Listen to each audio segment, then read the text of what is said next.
having had such a wonderful time in this accommodation, we feel it's only do the place justice to show what wonderful work of art they've selected for us to be surrounded by. I want to start by showing you this wonderful example of a Dorchester fish. Not to be mistaken for many of the replicas around, because one thing you can only do with a Dorchester fish is this. Replicas don't allow you the variable position. Wonderful little model, beautiful little fish. I should also point out this wonderful cockatoo, which is just too good for words. What can one say about something that has so much charm and so much character? It's so unfortunate that in the past someone knocked it over and damaged the tail, because that will severely damage its value in years to come, should they ever be silly enough to sell it.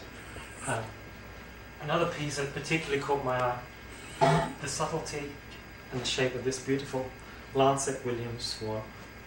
Not the only one in here, there's a matching pair of white in the other room, and we should also point out over here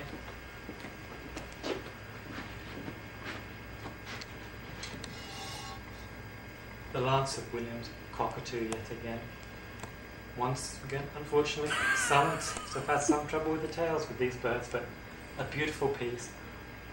How anyone could do that is beyond my imagination, but I really feel it brings the actual centre of the room over here. Every time I look in this room, I just can't look away from Genevieve Stanley's wonderful Horse of Bay.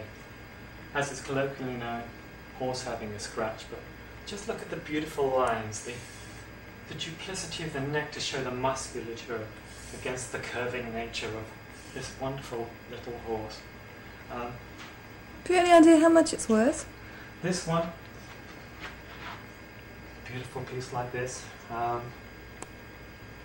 would imagine probably in the $6,000 or $7,000 range. And again, to have something like this just lying around an apartment for rent is, I think, an example of the calibre of the sort of people who are renting it. Another example of the calibre of the people is the quality of the artwork. We see on all the walls in this particular room P. Brenton's fine fish work. Not a great realist, tends to paint his fish in colours that aren't exactly natural. If we look over on the walls here,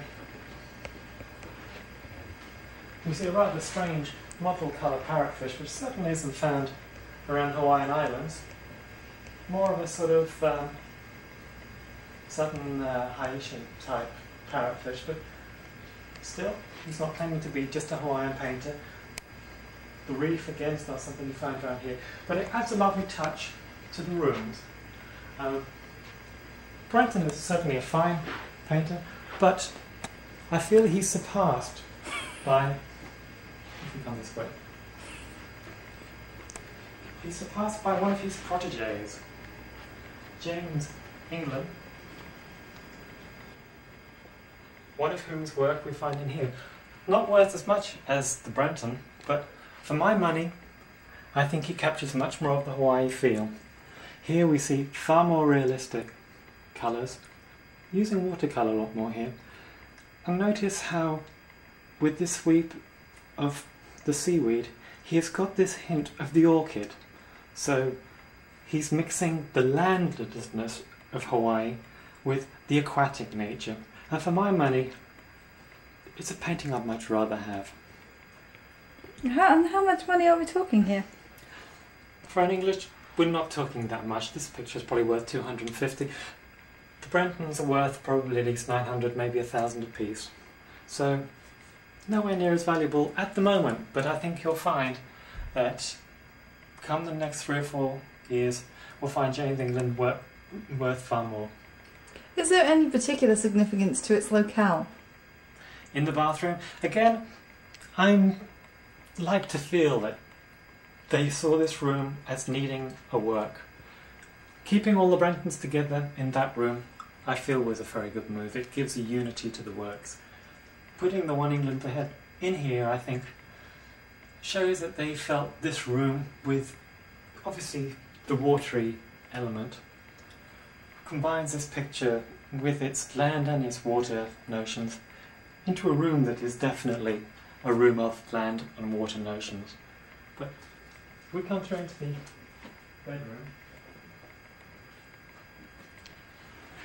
We see the matching pair of, I imagine these are actually swans. I think they have to be. Again, a beautiful pair.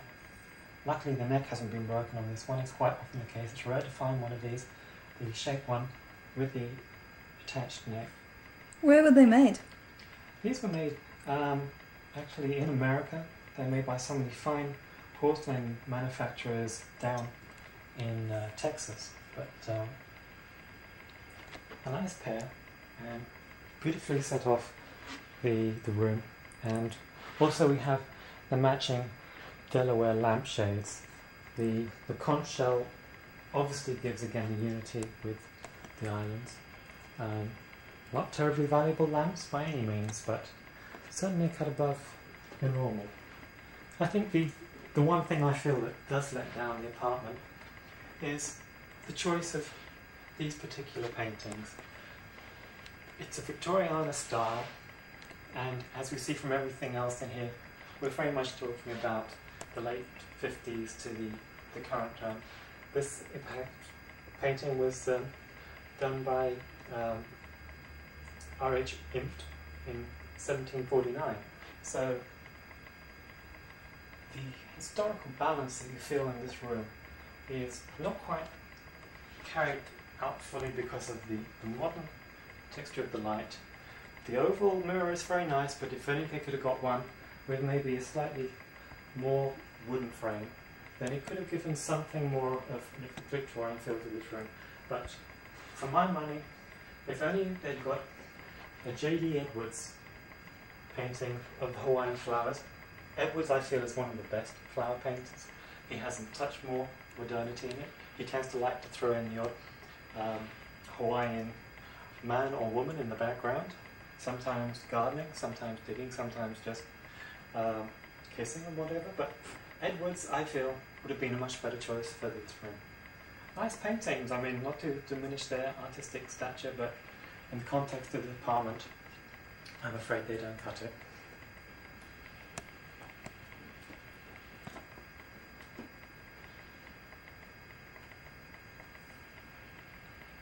It does bring us to the last highlight, I think, of the apartment.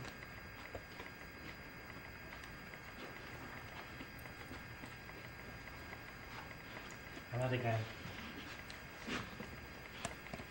is a wonderful doghouse of fish.